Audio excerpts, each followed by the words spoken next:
Coworker tried to use my child-free status against me to revoke my PTO, resulting in her potential firing due to harassment and slander. Every year, my husband and I carve out time for several slightly lengthy vacations, usually 10 to 11 days each. Whether it's visiting family in Florida, attending a family reunion wherever it lands, or our cherished anniversary trip each fall, we always make travel a priority. Even with all these trips, I somehow end up with a staggering 250+ hours of PTO. My tradition has always been to take off from roughly December 15th or 18th through January 5th or 6th, and for 9 years now, this routine has been approved without question. In October, we hired Haley. From the outset, she made it abundantly clear that her son was the center of her universe. I had no problem with that. Everyone's got their priorities, and I keep out of other people's business as a rule. Then Monday rolled around, and Haley came to my desk, asking if I'd reconsider my December vacation time. I asked her why, and she told me she'd requested PTO to travel with her son for the holidays but had been denied because I was already off. I simply told her, no, sorry, then turned back to my work. Later that afternoon, I received an email from Haley with an itemized breakdown of all my time off for the year. Our team has a shared calendar, so it's not exactly private. She asked me once again to reconsider, and this time she CC'd our boss. To be honest, I was furious. I don't interfere with anyone else's time off, and as long as your missed time isn't making me pick up your slack, I don't care what you're doing. If I see you at the Eagles game on a day you've called in sick, go Birds, so be it. I shot back an email right away explaining I didn't appreciate her combing through my vacation history, that my answer was still no, and I didn't wish to discuss it any further. The next morning, my boss Lisa called me into a meeting with Haley. Lisa didn't waste words, she referenced Haley's email, my reply, and said that Haley wanted to meet. I was straightforward, there was no way I was canceling my vacation. Haley then began to raise her voice, insisting my child-free traveling should take a back seat to working moms like herself. She accused me of hating children, claiming that my previous remarks in the workplace showed as much, and she felt I was retaliating against her for being a mother. Both Lisa and I were floored at the accusation. I've always been open about being child-free by choice, but it doesn't mean I hate kids. My husband and I adore our nieces, nephews, and godchildren. Lisa and I have worked together 15 years, she knows where I stand. I told Haley that what she was accusing me of was false and now an HR matter, and then I got up and left, even though Lisa wanted me to stay. About half an hour later, another email pinged in. Haley was now informing me she'd requested Lisa revoke my PTO to make it fair for others on the team. Later, I heard her telling a colleague that I was refusing her time off because I hate kids and am part of the hateful child-free community. That was the breaking point for me. I gathered both her emails and wrote to HR about her harassment and slander. I included the name of the coworker she talked to, the context of their conversation, and CC'd my boss so she'd have a heads up about what was happening. Just an hour ago, news reached me that Haley was scheduled for an HR meeting on Friday and would likely be fired. The coworker who heard Haley's rant told me he felt I had overreacted, that Haley was just venting because she was stressed about finding childcare for the holidays, and that I should have talked it out with her instead. Another friend, who is also a colleague and the one who tipped me off about the HR meeting, said she thought I let my anger get the better of me, and now Haley might lose her job just for being a tired, stressed out mother having a rough patch. I'll admit it, I intentionally used the words harassment and slander in my email to HR because I needed to get the point across. But after 2 days of a conversation I felt should have ended long ago, I was just done. And by the way, I'm not the only one out during that time. We're a team of 5, and 2 other coworkers, both with children, are also off during the window Haley wanted. As for the supposed kid-hating remarks? When she started, Haley asked me why I didn't want kids. I simply said I like coming home to a clean, quiet house. That's the extent of my remarks. During COVID, my company let everyone roll over PTO from 2020 to 2022, since travel basically stopped. In 2023, they increased the rollover cap from 150 hours, around 4 weeks, to 250 hours, about 6 weeks, because losing that much time stung for a lot of us. No one was forced to bank their PTO, some traveled, others didn't. My husband and I took the pandemic seriously. We didn't travel at all in 2020 through mid-2021 and barely left home for the first part of 2022. Travel didn't really start up for us again until October 2022. So, I banked my 250 hours, kept accruing, and now always have a lot stacked up. We stick close to home in winters, filling the time with snow activities that cost nothing, and save travel for May onward, by which point I've racked up even more PTO. Now I'm left wondering, was it wrong to bring in HR over this? Update 1. Before I get to the update, there are some things I want to clear up. First, the reason I was cold to Haley was because of something she said to me. Since you don't have kids, I figured you could cancel your vacation because. As soon as those words left her mouth, I knew I had to shut her down quickly. As someone who is child-free, I know all too well how dangerous it can be to set the precedent that I'll always be the one to cover when parents need to deal with kid stuff. I simply replied, "I'm busy, sorry. No." And turned back around. That was it, no further explanation, because I honestly don't owe her the details, and quite frankly, She rubbed me the wrong way right from the start. Another thing, Haley is not some young woman, new to the workforce, still struggling with a toddler. After I talked to another coworker about the situation, I discovered that Haley is actually 45, and her son is 16. This was not the whole toddler in daycare scenario she wanted people to think. When Haley first spoke to me, I had no idea about her son's age, but even now, that doesn't change how I feel about my actions. She only started working with us in October and is still in training, so we don't really have a personal relationship established yet. Now, on to the update. Yesterday morning, I walked into the office and saw an email from HR, asking to interview me before Haley's meeting. My manager got the same message. Lisa, my manager, called me into her office to talk things over. She asked why I walked away from Haley so fast, and I decided to be honest with her. I told her straight up that sometimes, people without children get unfairly stereotyped at work as child-hating monsters, and I felt Haley was taking it too far by claiming I'd said things about kids that I never actually said. Lisa admitted that was a fair point, but told me maybe it wouldn't have hurt to try talking to Haley more, or at least hear her out.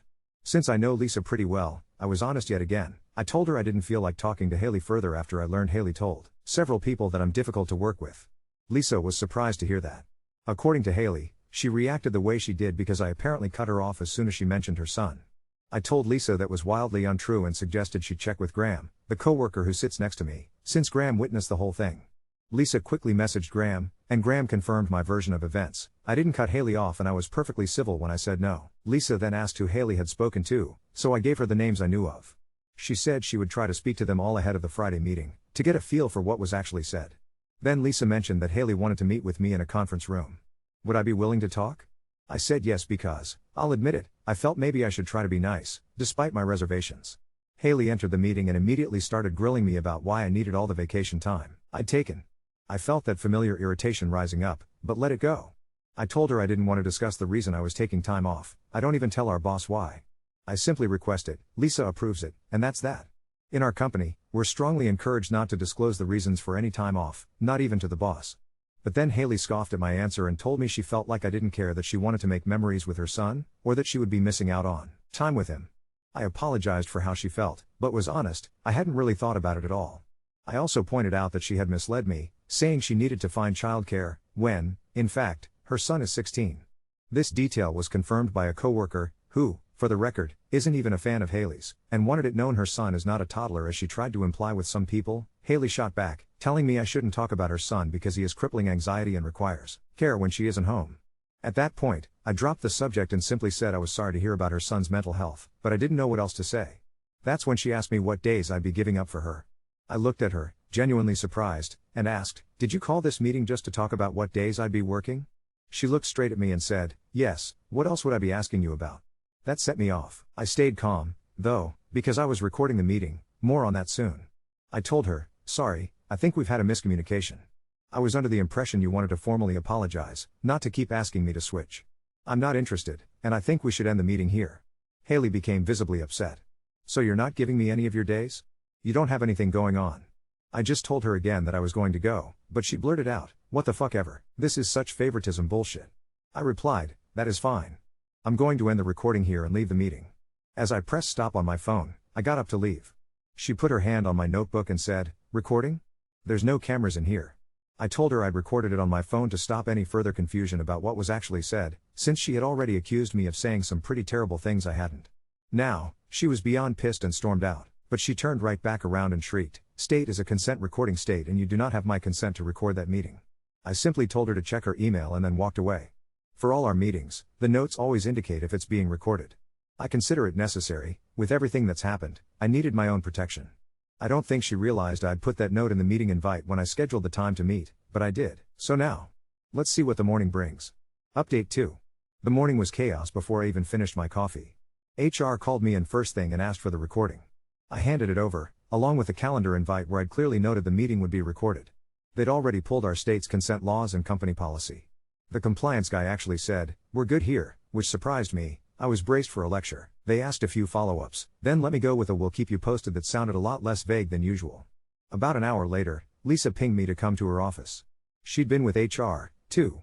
Apparently after my email, 2 people forwarded HR screenshots from Teams where Haley called me a child-free witch who hates moms and wrote that she planned to force the PTO reversal. HR also pulled the channel logs where she told a junior teammate to back me up if they ask, which, no. And then there was an email to a vendor. This floored me. where she introduced herself as the holiday point of contact and said I'd be available for year-end checks since she's not traveling after all. She sent that yesterday. After our conversation. While my out of office was literally already scheduled. At 11:20, HR asked me to stay put at my desk, then sent security to Haley's. I didn't see it happen, but you could feel the shift. The hallway went silent, someone hit mute on a call, and then there was the very distinct sound of a banker's box being put on a desk. They escorted her out. No scene, but she did stop at Lisa's door and say, "This is discrimination against mothers," loud enough for everyone in that pod to hear. HR closed the door. When I walked to the kitchen 15 minutes later, Haley's badge had already stopped working. Her team's avatar grayed out mid-typing. Right after, HR called me back in for a final debrief. They'd decided to terminate. Their words were violation of respectful workplace policy, dishonesty during an ongoing investigation, and attempts to undermine established scheduling. I kept my face neutral and just answered what they asked. They did tell me one thing that made my stomach drop. She'd tried to submit a change to my PTO and workday at 8:03 a.m. using the urgent business need field. She doesn't have permissions, obviously, but the attempt logged. HR said that, combined with the vendor email, was enough to consider this beyond a misunderstanding. On my way back to my desk I saw Graham. He just gave me that look and a little head tilt like, "You good?" I said yeah. He said, "Check your email," and walked away. There was a long message from HR to our immediate team outlining a new rule. Once PTO is approved for December, it's locked at the end of November unless there's a documented emergency. Managers will be the only ones who can touch it. The note also encouraged everyone to avoid discussing reasons for time off and to send any scheduling disputes to Lisa, not to each other. It was pointed. Then, because apparently we weren't done, a private email from Haley hit my inbox, timestamped at 11:18, right before her access got pulled. She wrote, "I don't forgive you for what you've done to my family. You could have been kind." I didn't respond. HR told me not to engage, and there wasn't anything to say anyway. The rest of the day was cleanup. Lisa found 3 standing invites Haley had thrown on my calendar after I declined to switch, recurring daily check-ins over my PTO weeks. She removed them herself. She also called the vendor Haley had emailed and clarified the correct coverage. 2 teammates who had already planned to be on for year-end. The vendor was fine, they laughed it off and apologized for stepping into your internal circus. Around 3, the coworker who originally told me I was overreacting came by and said, "I didn't know about the vendor thing." He looked genuinely uncomfortable. I nodded and said, "It's handled." He nodded back and left. And that was that. I went home early. When I pulled into my driveway, I had a LinkedIn DM from someone I didn't know, mutual connection with Haley, asking if I really got a mom fired over Christmas. I blocked and reported. 10 minutes later, HR called to tell me they'd seen her update her LinkedIn with a vague "fired for being a mom" post. They reminded me again not to engage and that legal would handle anything public involving the company's name. I took a screen break and made soup. For the record, my PTO is still approved. Lisa sent a 2-line email, "Your time off stands. Please finalize your handoff doc by Monday." I already had it done. I sent it back with a thanks, shut my laptop, and went for a walk. This morning, the only trace of Haley is an empty desk and a sticky note under her keyboard someone found that says December 19th flight 7:05 a.m. I don't know if she ever changed her tickets. I'm not in the business of guessing. Update 3. I thought the dust had finally settled. It hadn't. At 8:06 a.m., a legal hold notice hit my inbox. Standard language, but my name in bold made my stomach flip. Preserve all emails, Teams chats, the recording, even calendar invites, no deletions, no archiving. 10 minutes later, HR looped me and Lisa into a quick call. Haley filed a charge with the State Human Rights Agency and the EEOC naming the company and, by extension, me as the person who targeted her. Legal said it's routine, not unusual in terminations, and to stick to the hold and keep doing my job. They asked for permission to share my recording and the meeting invite with the investigator when it comes to that. I said yes. The lawyer on the call sounded almost bored, which did more to calm me down than anything else. At 9:41, the vendor from the year-end files called Lisa. He'd received an email from my personal address. It was a Gmail using my first and last name, telling him to continue routing holidays through Haley and copied a Yahoo account with Haley's full name in it. The vendor did the smart thing and called the number in my signature instead of replying. I was 2 doors down when Lisa put the call on speaker. I said, "That's not me." He exhaled like he'd been holding his breath. IT was already in our office working on quarterly stuff and took the headers. By lunchtime, legal had a takedown submitted to Google for impersonation and IT had blocked the spoof at the gateway. The vendor forwarded the original email with a "wasn't sure," felt off. Lisa thanked him and told him we'd handle the rest. He muttered wild and hung up. At 11:12, security called Lisa to say Haley was in the lobby wanting to pick up something from her desk. HR had already arranged a pickup window for her next week with an escort. Today wasn't it? Security kept her at the front. Lisa walked down with HR, and I stayed put. Later, Lisa told me it was uneventful. Haley said she needed her cardigan and a framed picture. HR said they'd box the items for the scheduled time.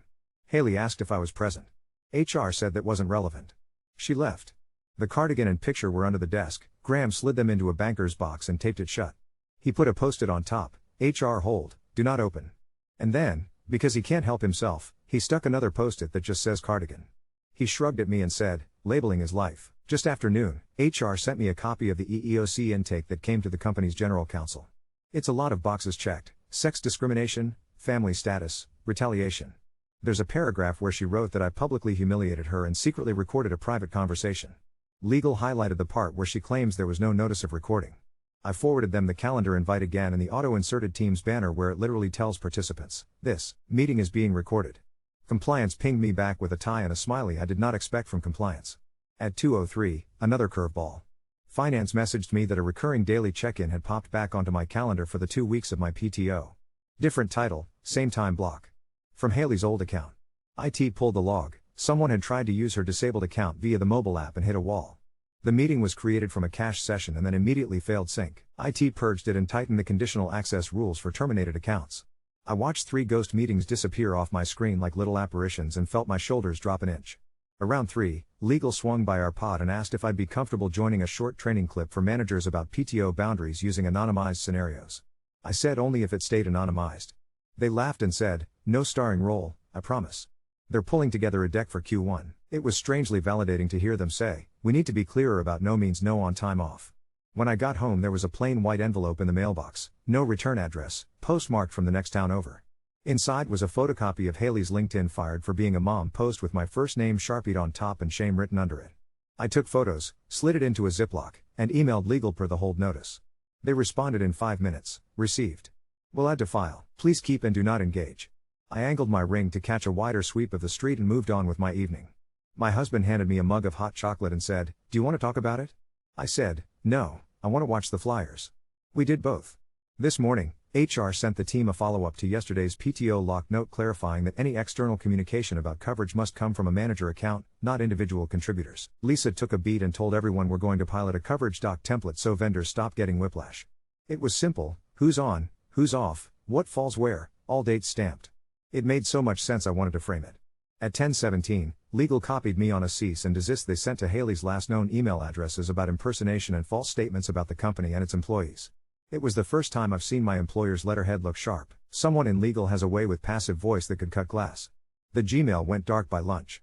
2 small human moments I'll remember. The coworker who told me I overreacted stopped by my desk with a paper cup of coffee and said, for what it's worth, I was wrong. He didn't linger. I said, thanks, and didn't either. And Graham, on his way out, slid a folded note under my keyboard. Your handoff doc slaps. Don't check email unless the building is on fire. Beneath it, a doodle of a Christmas tree wearing a headset. My PTO starts Monday. Lisa pinged a final, have a good break. Ignore the noise, and told me legal is expecting the EEOC paperwork to take months, not days. The hold stays on until it's done.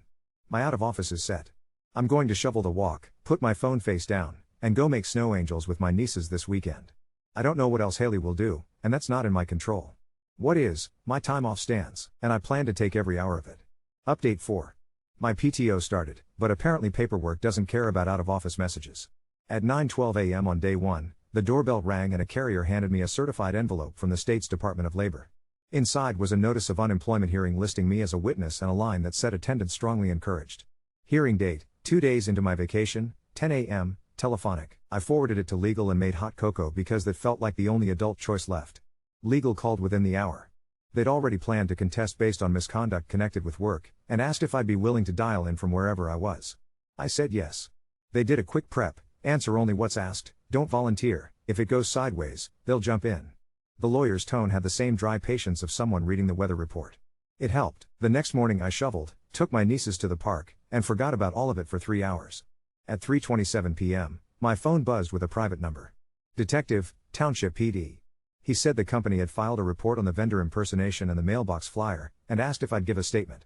15 minutes later I was at my kitchen table with my phone on speaker, reading the dates and times off my email headers and confirming the flyer's mug was mine, not relevant to his report, but he laughed. He asked permission to pull my ring footage from the night the envelope showed up. I gave it. The next morning he emailed back to say the mail had been dropped at 4:12 a.m. by a person in a parka with the hood up and reflective tape on the shoes. He was going to ask the post office about the postmark. I saved the email per the hold and went back to making gingerbread with children who have very strong opinions about gumdrops. The unemployment hearing landed on a gray, wet Wednesday. I took the call sitting in my car at the trailhead because my house was loud with cousins and frosting. The conference line beeped twice, then an administrative judge came on with the exact cadence of every orderly person I've ever met. Employer present?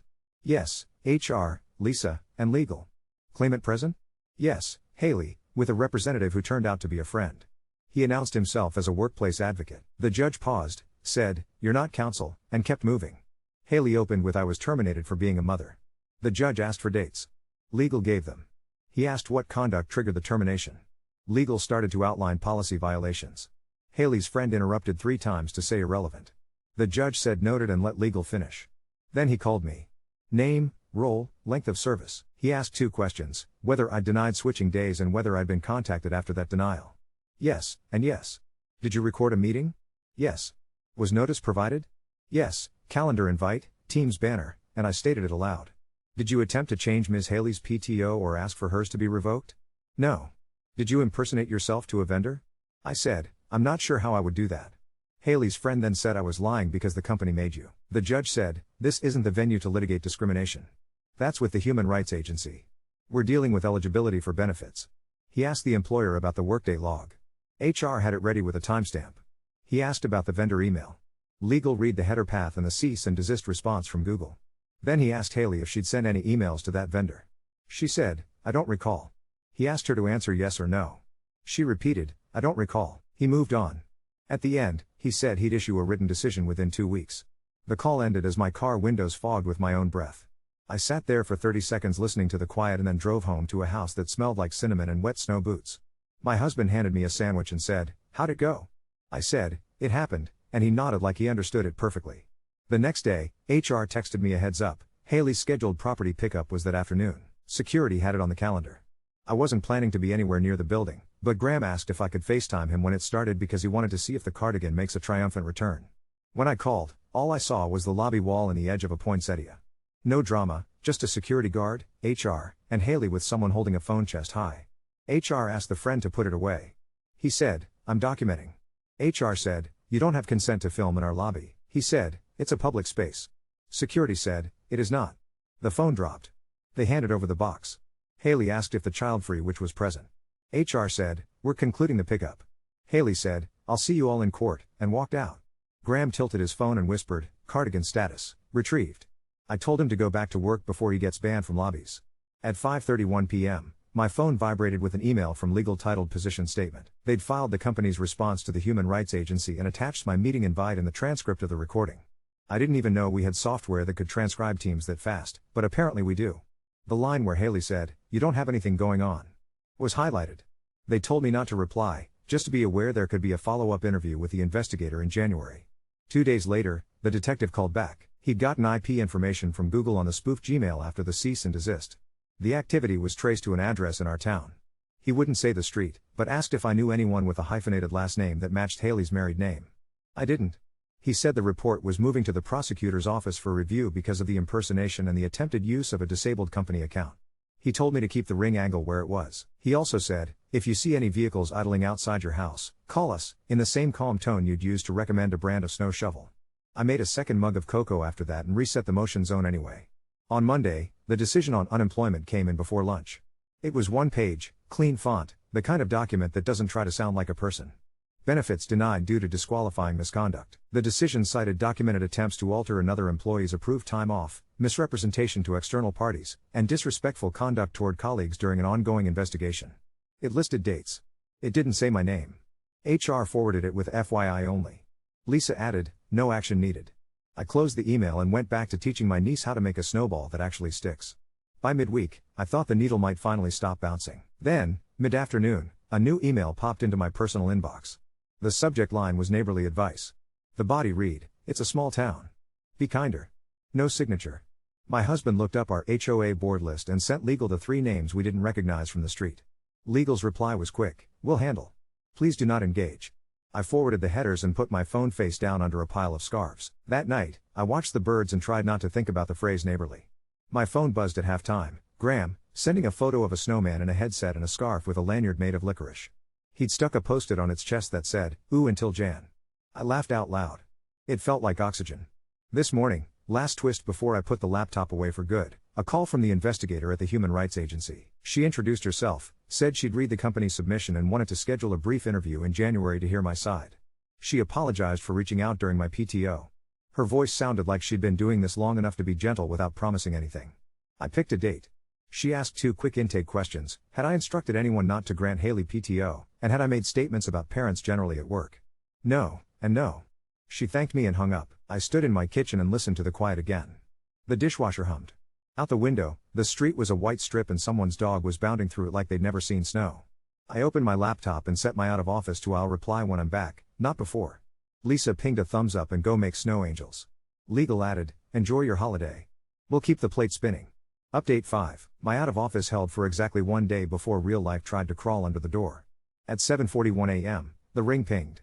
A person in a navy parka with reflective bars on the heels jogged up the walk, slid a manila envelope under the mat, and jogged back down. No knock. No doorbell. The camera caught the side of a cheek and the corner of a knit hat. The return address on the envelope was my own house. Inside was a photocopy of the unemployment decision with "appealed" written across the top in Sharpie and a typed note that said, "Tell your legal team to back down. This is bigger than you." No signature. I took photos, ziplocked it, emailed legal per the hold, and poured coffee like it was a job. The detective called at 10:12. Calm voice.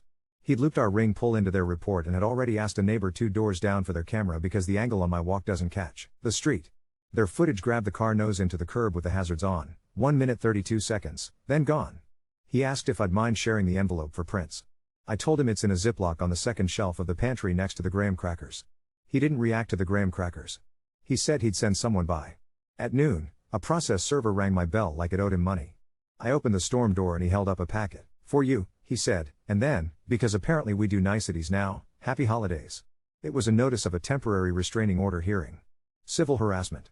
2 pages of checkboxes and a box where she'd written that I'd coerced her, recorded a private conversation without consent, and used company power to ruin her life.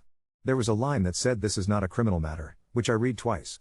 The hearing was scheduled for the first Thursday after New Year's. Zoom. I forwarded it to legal and put the packet face down on the kitchen table so I'd stop staring at it. My niece ran in with a fistful of gummy bears and slid into a chair like she'd trained for it.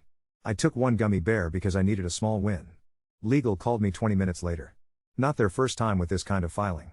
They filed an appearance, told me to answer what's asked and to keep my camera on. The lawyer assigned to the hearing had a voice like a metronome and told me exactly which button to click for the Zoom waiting room. My husband set a calendar alert titled "Click the Thing." The day before New Year's Eve, HR texted me one line: "We have the vendor impersonation police report number, it's in the hold folder." I didn't open the folder because I was icing cookies that broke the second we looked at them. My husband slid a tray away from my elbow and said, "Stop reading your phone during frosting," which was both accurate and fair. The hearing landed as scheduled. 10 a.m., gray morning, windshield fringed with ice, me parked in the trailhead lot again because my house had turned into a fort of blankets and couch cushions with children hollering about cocoa. I propped my phone against the steering wheel and clicked into a tile of faces: a judge in a tidy home office with plants behind her, the lawyer from my company, me in a winter hat because my car was not warm yet, and Haley with the same friend from the unemployment call sitting 2 inches too close to her camera. He introduced himself as her advocate. The judge said, without looking at notes, "This is a civil hearing. You may not represent a party." He said he was moral support. The judge said, "You may be moral support quietly." The petition listed 3 incidents: the lobby pickup, it said I stared at her, the recording, and the vendor email which she wrote proves ongoing sabotage. The judge asked for dates and then for evidence. My lawyer shared the calendar invite with the recording notice, the team's banner that screams in your face the second you hit record, and the HR letter that told all parties not to engage in direct contact. He also read the part of the vendor's note where the vendor wrote "this felt off." The judge asked me 2 questions: if I'd been within 15 feet of her since her termination, no, and whether I'd contacted her directly, no. Haley said I was undermining her ability to be a mother. The judge said, "That is not the standard for a temporary restraining order. The standard is harassment as defined by statute." She flipped through paper on her desk, then said she was denying the order because there was no pattern of communications directed from me to Haley and the evidence I offered contradicted the claim of secret recording. "If there are further incidents," she said, "your remedy is through the other pending agencies or the police." She clicked out. It took 17 minutes. I sat with my hands on the steering wheel for another 30 seconds and then drove home to watch a 6-year-old put marshmallows on toast because she decided those were snowman eyes. The morning of New Year's Day, a cop in a black beanie took my Ziploc of mail and scuffed his boots on the mat like he'd been taught to leave winter at the door. He let me watch him lift the envelope with tweezers like a cooking show.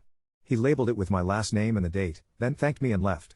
40 minutes later, the detective emailed me and Lisa at once. They'd identified the car plate from the neighbor's footage. It came back to an address I recognized from Haley's LinkedIn. He said they were moving forward with a harassment by communication complaint to municipal court and a separate count for impersonation based on the vendor email if the prosecutor signed off. He did not sound triumphant. He sounded like someone updating a spreadsheet. I appreciated that more than I can say. On the second, I got bored and built a tiny snow fort that was structurally unsound and then, because adult life is nothing if not whiplash, answered 3 questions from legal about whether I'd want to sign a no-contact order if the prosecutor obtained one. Yes, obviously. I typed yes and then felt weird about typing yes that fast, so I added thank you to make it read like a person. My last day of PTO, Lisa emailed me a link to an invite titled PTO Boundaries and Coverage, short. 15 minutes. All managers in our team. The description had the same precise tone as the legal hold but felt slightly warmer. I clicked accept because that's my job and shut my laptop and went outside to help my niece roll a snowball that turned into a snow boulder and then into nothing when it broke apart like a Mento in soda. She shrugged and started again. I envied her ability to just start again. First day back, the building smelled like coffee and wet coats. Graham had stuck a post-it under my keyboard that said, "Welcome back. Your cardigan was missed," which made exactly no sense and also made me laugh. He pointed at my monitor and I saw he'd used the label maker someone should really hide from him to put a tiny label along the bottom bezel. Recording in progress, JK.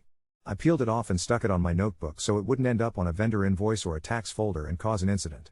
The training was exactly what it said it would be. Compliance led it with a deck that had no jokes and still somehow landed a few. No means no was the third slide. They had a scenario that wasn't ours but was ours, read by 2 HR interns like they were doing an audition for a play no one wanted to attend. They emphasized not to ask teammates to swap PTO once it's approved, to keep reasons for time off undisclosed unless you choose to disclose, and to route all conflicts through a manager. Legal popped on to say, do not email vendors about internal coverage without manager approval. Lisa didn't look at me and I didn't look at Lisa and it felt like dignity. At 11:03, the human rights investigator called me exactly when she said she would. We had a quiet room reserved this time. Lisa booked it and taped a sheet of paper to the door that said do not enter. Investigatory interview. The investigator asked if I objected to her recording the call. I said no.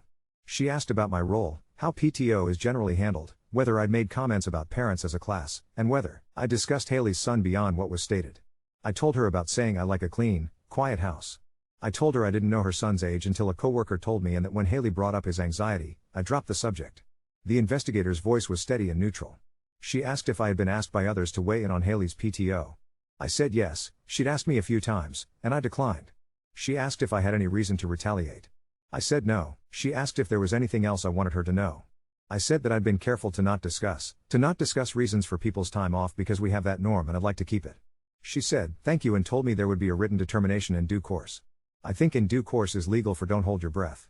I said okay. We hung up. At 1:14, the detective called Lisa again and she waved me into her office and hit speaker. The municipal prosecutor had approved the harassment by communication complaint and a count for impersonation related to the vendor email. He said someone from municipal court would contact me about a victim statement and likely a no-contact order. He phrased no-contact order like he was reading it off a sheet. He said they'd mailed a summons. He asked if the company wanted to add any damages for the vendor time. Legal said they didn't think that made sense at the municipal level and would track staff time internally. He said that was fine. He asked again for our vendor's header. Legal sent it while we were on the phone.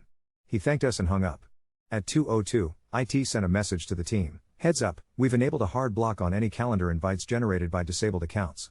If you see ghost invites, email the help desk. I stared at that sentence for a second because it felt like an exorcism and then moved on. Somewhere in the shuffle, the new hire met me. Jenna. Early 30s, 2 kids under 4, and a voice like a bell. She shook my hand and said, I'm going to need every bit of your brain for training and I promise not to ask for your vacation. It startled me into a laugh. She said it again, softer. I just want to learn the job. We sat down with the SOP and the first 5 days of calendar. She took clean notes and asked 2 smart questions and none of them were about December. She told me she'd put in for 3 days in March for a sibling wedding and that she'd do the heavy lifting on a specific report the week before so I didn't have to do it. I told her to put it on the calendar now. She did. No drama. It felt like the kind of normal you don't appreciate until you've been neck deep in not normal. Late afternoon, municipal court called me from a number I didn't recognize and left a voicemail with a hold music that sounded like someone had recorded a desk fan. The clerk's message said the complaint had been filed, the summons served, and there would be a first appearance in 2 weeks. She attached a victim impact form to fill out if I chose. It asked, essentially, what has this done to you? And gave a space similar to a memo field. I wrote one sentence, I'd like to go back to work and not be impersonated. I signed it and faxed it because their email attachment said fax preferred. The year of our Lord and still, Facts. On my way to the kitchen to make tea, I passed Graham adjusting the post-it under his keyboard. He keeps the same one from my first day back and somehow it still sticks. He looked up and mouthed, "You good?" And I said, "I'm good." He tilted his head toward the window. It had started snowing again, the kind that floats, not the kind that slaps your face. We watched for a second and then he went back to making a pivot table do more than a pivot table should be asked to do. I got one more thing before the day ended. An email to my personal address from a Gmail with my old high school's mascot in it and my name spelled wrong in the body. "Be careful where you park," it said. No signature. My husband texted me 3 seconds after it hit because the HOA board had sent out a community note, no names, that said someone had been leaving anonymous notes on porches and mailboxes and that the board would be forwarding anything they got to the police. Legal took the latest email, added it to the file, and told me to loop the detective. I did. He said, evenly, "Document everything. If you can park in the garage for a bit, do." "We can." I did. The next morning, I walked into the office to find a manila envelope on my chair. My heart did what hearts do now and then I saw the blue stamp on the corner, Municipal Court. Inside was a copy of the summons on the harassment complaint with a date and a small no contact line that made my shoulders drop half an inch. There was a stack of paper clipped to it from legal showing me the company's updated policy docs had been posted, PTO lock, external coverage, and a new standard language, block for team status during extended time off. Lisa said, "The team seems to like the template." We had one vendor send a note that said, "Thank you for pretending you're a real company over the holidays." She smiled without moving her face much. I smiled back the same way. At lunch, the vendor who'd gotten the spoof sent a care package to the office, a pound of coffee and a note that said, "For whoever had to deal with the circus." He didn't put my name on it. Lisa split it between the floor because that's who she is. I took a half bag home and made a cup after dinner. It tasted like coffee and also like exhale. Before I shut down for the night, compliance pinged me one line, "No further action required at this time. Hold remains." It was the closest anyone has gotten to a lullaby in this story.